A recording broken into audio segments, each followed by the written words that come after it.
Hello everyone. जैसा कि हम सब देख रहे हैं कि बहुत ही ज़्यादा ठंड हो रही है और ऐसे मौसम में हर कोई चाहता है, ख़ासकर हमारी मम्मियाँ, कि ऐसी डिश कोई हो जो कि जल्दी जल्दी से झटपट बनकर तैयार भी हो जाए और सबको बहुत पसंद भी आ जाए। तो आज हम आलू मटर के चावल बना रहे हैं। बहुत ही कंफर्ट फूड है, बहुत ही आसानी से झटपट बनकर तैयार हो जाती है और सबको बहुत ज़्यादा पसंद भी आएगी। और हम इसे सर्व करेंगे चटनी और सैलेड के साथ। बहुत सारे लोगों को ये रायते के साथ भी पसंद होता है, पर ठंड में दही खाना लोग ज़रा कम पसंद करते हैं। तो अब जल्दी जल्दी में और कुछ मज़ेदार सा बनाने का दिल करे तो आप इस रेसिपी को ज़रूर ट्राई कीजिएगा। वैसे तो मटर पुलाव जो है वो वाइट कलर के होते हैं, पर हमने इसे थोड़ा सा तहरी फ्लेवर में बनाया है, तो कलरफुल भी दिखे और थोड़ा फ्लेवरफुल भी। और आप इसे लंच या डिनर में भी बना सकते हैं, गर्मा गर्म बहुत मज़ा आने वाला है। तो चलिए बनाना शुरू करते हैं। तो पुलाव बनाने के लिए तो सबसे पहले हमने चावल को वॉश करके सोक पर रख देना है। तो ये मैंने 1 कप चावल लिया है, ये 250 ml का है कप, और इसको हम 2-3 पानी से अच्छी तरह से वॉश कर लेंगे। चावल जो लेना है वो लॉन्ग होनी चाहिए। जितना पुराना चावल रहेगा उस पुलाव का मज़ा उतना ही ज़्यादा आता है। तो मैंने यहाँ पर लॉन्ग ग्रेन राइस लिया है, पुलाव वाला चावल, और इसे अच्छी तरह से मैंने वॉश कर लिया था। 5 से 6 मिनट के लिए मैं पानी में डिप करके इसे रेस्ट पर छोड़ूंगी और उसके बाद ड्रेन करके इसे हम साइड में रख देंगे और तब तक हम दूसरी प्रिपरेशन कर लेंगे। तो ये बेसिकली हम 1 पॉट डिश बना रहे हैं, तो सारा जो पुलाव है वो एक ही बर्तन में बनेगा। तो पहले ही ऐसा कोई खुला बर्तन लीजिएगा जिसमें आप इजीली बना सके। तो 2 टेबलस्पून मैं घी ले रही हूँ, मैं प्योर घी में बना रही हूँ पूरे पुलाव को। आप चाहें तो कुकिंग ऑयल और घी का भी इस्तेमाल कर सकते हैं या पूरा कुकिंग ऑयल में भी बना सकते हैं। सिर्फ घी में बनाएंगे तो बहुत ज़्यादा गर्म नहीं कीजिएगा, क्योंकि घी बहुत जल्दी और बहुत ज़्यादा गर्म हो जाता है। बिल्कुल ही लो फ्लेम पर 8 से 10 लहसुन की कलियां, जिनको हमने क्रश करके डाला है। पेस्ट का इस्तेमाल ना करें तो बेहतर है, आप करना चाहें तो कर सकते हैं। बस इन्हें हमने स्टर कर लेना है घी के साथ। ये हमने लहसुन को पकाया नहीं है, सिर्फ मिक्स किया है। और इसमें अब हम खड़े मसाले ऐड कर देंगे। तो 1 तेज़ पत्ता है, दालचीनी के टुकड़े हैं, थोड़े से काली मिर्ची हैं, 1 टेबलस्पून ज़ीरा, 1 स्टार, और थोड़े से लौंग हैं। ये सारे खड़े मसाले जो हैं हम इसमें साथ में डाल देंगे और इनको भी एक बार हम स्टर कर लेंगे। मसालों के क्रैकल होने का वेट नहीं करना है। और अब इसमें 2 से 3 हरी मिर्चें ऐड कर रही हूँ। अगर आप बच्चों के लिए बना रहे हैं तो ना ऐड करें, और अगर ऐड करना है तो थोड़े से बड़े बड़े टुकड़ों में डालेंगे ताकि इजीली हम उसे रिमूव कर सकें, क्योंकि मिर्चें देखकर बच्चों को ज़्यादा स्पाइसी लगता है खाना, जितना कि वो होता भी नहीं है। तो इन्हें भी एक बार हम मिक्स कर लेते हैं। साथ ही इसमें 3 मीडियम साइज़ की प्याज मैं बारीक कटी हुई ऐड कर रही हूँ। इसलिए मैंने पहले लहसुन, मिर्च और मसालों को बहुत ज़्यादा नहीं पकाया है, क्योंकि प्याज के साथ ये फ्राई भी हो जाएँगे। और अगर हमने उसको अच्छी तरह पका दिया होता तो प्याज फ्राई नहीं होता और वो सारी चीज़ें जलने लगती। तो इसलिए बहुत ज़्यादा उन्हें फ्राई नहीं करना है। अब हम प्याज के ब्राउन हो जाने तक हम इसे मीडियम टू लो फ्लेम पर फ्राई करेंगे। हाई फ्लेम पर नहीं कीजिएगा, क्योंकि प्याज ऊपर से जल जाएगी और अंदर से नहीं पकेगी। और ये देखिए प्याज का कलर चेंज होना शुरू हो चुका है। अच्छा जी, बहुत सारे लोगों को ये कंप्लेन होती है कि जो पुलाव है उसमें इनके प्याज वाइट वाइट से दिखते हैं। अगर आप प्याज को थोड़ा सा डार्क ब्राउन करके ऐड करेंगे ना, तो प्याज दिखेंगे भी नहीं और पुलाव का बहुत ही बेहतरीन सा कलर भी आएगा। और ये देखिए बातों बातों में हमारी प्याज भी अच्छे से फ्राई हो गई है। तो अभी थोड़ा सा मैं इनको साइड में कर लूँगी।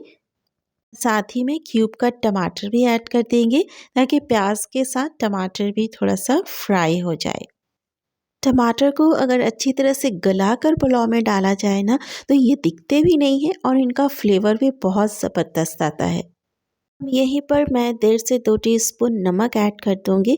नमक से टमाटर जल्दी गल जाता है और अच्छी तरह से भी गल जाता है, और प्याज भी थोड़ा सा गल जाएगा। तो नमक के साथ भी इन्हें हम एक बार अच्छी तरह से मिक्स करेंगे और 2-3 सेकंड के लिए इनको फ्राई कर लेंगे। यहाँ पर आधे कप के लगभग मैं गुनगुना पानी ऐड कर दूँगी ताकि प्याज और टमाटर दोनों सॉफ्ट हो जाएँ और अच्छे से गल जाएँ। टमाटर का गलना बहुत ज़्यादा ज़रूरी है क्योंकि जब पुलाव में ये दिखते हैं ना तो बहुत लोगों को पसंद नहीं आता है। तो इन्हें हम कवर कर देंगे और 2 से 3 मिनट के लिए धीमी आंच पर पकने देंगे। और ये देखिए टमाटर के इस तरह गल जाने तक हम इसे पका लेंगे। इसी स्टेज पर हमने 2 मीडियम साइज़ के आलू ऐड किए हैं क्यूब कट करके और इनको प्याज़ और टमाटर के साथ थोड़ा-सा फ्राई कर लेंगे ताकि उनका फ्लेवर आलू में थोड़ा-सा एब्ज़ॉर्ब हो जाए। क्योंकि डायरेक्ट आप आलू को डालेंगे ना तो ये पक तो जाते हैं लेकिन अंदर से ना बिल्कुल भी इनका कोई फ्लेवर नहीं आता है। तो अगर आप चाहते हैं कि आपके आलू में भी फ्लेवर आए तो इन्हें इस स्टेज में 1 से 2 मिनट के लिए फ्राई ज़रूर कर लीजिएगा। यहीं पर मैं आधी कटोरी दही ऐड कर रही हूँ और साथ ही थोड़ा-सा पानी भी ऐड कर देंगे ताकि दही फटे नहीं। दही को भी फ्राई होना बहुत ज़रूरी है क्योंकि इसका एक बहुत ही अलग-सा प्रॉपर टेस्ट होता है, जो अगर इसे हम फ्राई नहीं करेंगे ना, तो ये पुलाव में अपना फ्लेवर और स्मेल दोनों छोड़ देते हैं। तो इसलिए यहाँ पर फ्राई करेंगे, आलू भी हल्का-सा पक जाएगा और उसका फ्लेवर भी आलू में थोड़ा अब्ज़ॉर्ब हो जाएगा और दही भी हमारी अच्छे से पक जाएगी।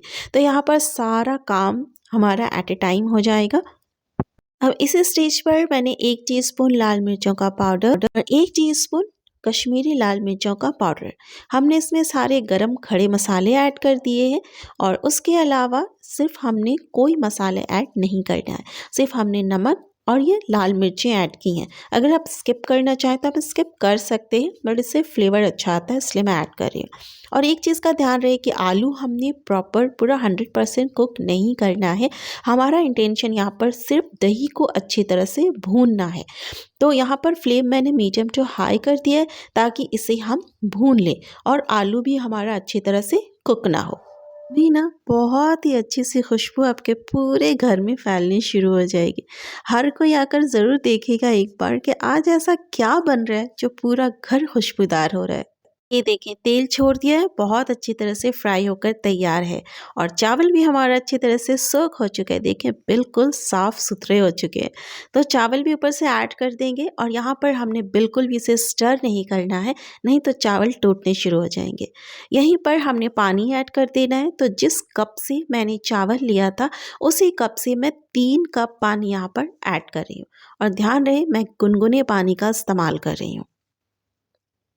तो हम साइड साइड से बस हिला देंगे, बहुत अच्छी तरह से स्टर नहीं करेंगे, हल्के हाथों से हम इसे थोड़ा-सा हिला देंगे ताकि सारा चावल अच्छी तरह से पक जाए।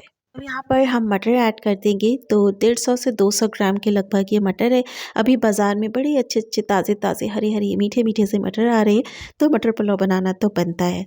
साथ ही एक गाजर मैंने लिया है जिसको थोड़े से मैंने लॉन्ग में कट कर लिया था और थोड़े-थोड़े से क्यूब्स में कट किया है। इससे पुलाव का फ्लेवर तो अच्छा आता ही है, साथ ही पुलाव देखने में बहुत खूबसूरत लगता है, एकदम कलरफुल सा ना रेड रेड सा आता है, बहुत अच्छा लगता है। साथ ही 2 से 3 हरी मिर्चें स्लिट करके डाल देंगे और साथ ही यहाँ पर मैं आधा लेमन स्क्वीज़ करके डाल रही हूँ। इससे पुलाव का फ्लेवर तो आता ही आता है, साथ ही ना पुलाव चिपकते नहीं आपस में, चावलें जो हैं बड़े खिले-खिले से बनते हैं। अब इसे हम हल्के हाथों से स्टर कर लेंगे ताकि सारी चीज़ें अच्छे से मिक्स हो जाए। बहुत ज़्यादा स्टर नहीं करेंगे, नहीं तो सोक्ड चावल है वो जल्दी टूटने लगेंगे। अब इसमें हम एक अच्छा सा बॉयल आने का वेट करेंगे। जब बहुत अच्छा सा बॉयल इसमें आ जाएगा तो हम इसे कवर कर देंगे और बिल्कुल ही धीमी आंच पर 20 से 25 मिनट के लिए कुक होने रखेंगे। यानी बेसिकली 25 मिनट के लिए हम इसे दम पर रख देंगे। और 25 मिनट के बाद ये देखिए कितना बेहतरीन सा खुशबूदार कलरफुल सा पुलाव बनकर तैयार है।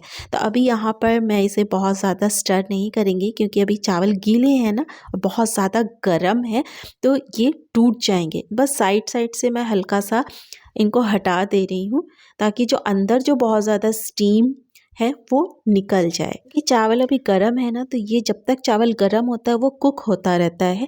तो अगर वो स्टीम अंदर से हम निकाल देंगे तो वो ओवर कुक नहीं होंगे। गैस ऑफ करने के बाद भी इसे ढककर 10 से 15 मिनट के लिए मैं इसे ऐसे ही छोड़ूंगी। तब तक हम धनिया की चटनी तैयार कर लेंगे। ये देखिए यहीं पर मैंने ग्लास में पानी डालकर उसमें धनिया को डाल दिया था, धनिया पत्ते को, ताकि ये कुछ दिनों तक ताज़े बने रहे। आप भी इस तरह से कर सकते हैं। ठंड के मौसम में ना हम इसको अगर पानी में डाल के रख दें तो ये 4 से 5 दिनों तक ऐसे ही ताज़े-ताज़े से बने रहेंगे। आपको फ्रिज में रखने की ज़रूरत भी नहीं है। और धनिये को भी अच्छे से मैंने वॉश कर लिया है और इसे भी हम पुलाव में ऐड कर देंगे। तो देखिए इस तरह से कैंची से काटते ना बहुत ही बारीक कटती है धनिया, और इस तरह से हम कट करके इसको पुलाव के ऊपर से थोड़ा स्प्रेड कर देंगे। इसे हम फिर से कवर कर देंगे ताकि धनिए का फ्लेवर भी स्टीम के साथ पुलाव में अच्छी तरह से मिक्स हो जाए। तब तक हम धनिए की चटनी तैयार कर लेंगे। तो इसके लिए मैंने यहाँ पर धनिया पत्ती लिए हैं और 2 से 3 हरी मिर्ची अपने स्पाइस के अकॉर्डिंग ऐड कर देंगे। 4 से 5 लहसुन की कलियाँ ले लेंगे और साथ ही मैंने यहाँ पर सूखा नारियल ऐड किया। इससे चटनी का फ्लेवर और टेक्स्चर दोनों बहुत अच्छा आता है। 2 टीस्पून हंग कर्ड ऐड करेंगे, आधा लेमन का जूस और थोड़ा सा नमक ऐड करके, बहुत ज़्यादा नमक ऐड नहीं करेंगे, थोड़ा सा नमक ऐड करके थोड़ा सा पानी ऐड करके इसका फाइन पेस्ट हम तैयार कर लेंगे। और ये देखें चटपटी सी धनिया की चटनी तैयार है। ये देखें गर्मा गर्म खिले खिले पुलाव भी हमारा तैयार है। तो आलू मटर का पुलाव खुशबूदार सा तैयार है बिल्कुल सर्व करने के लिए। उम्मीद है कि आपको मेरी ये सर्दी स्पेशल आलू मटर पुलाव की 1 पॉट रेसिपी पसंद आई होगी। बहुत ही टेम्पटिंग है, इजीली आसानी से बनकर तैयार हो जाती है, ना बर्तन ज़्यादा गंदे होते हैं और ना ही बहुत झंझट है। आप इसे लंच भी बनाएं, डिनर भी बनाएं, बच्चों को लंच में दे सकते हैं। हेल्दी है, डिलीशियस है and quick to make recipe है। चलिए फिर मिलते हैं एक नई रेसिपी के साथ नई वीडियो में। तब तक अपना खूब सारा ख्याल रखें, खुश रहें।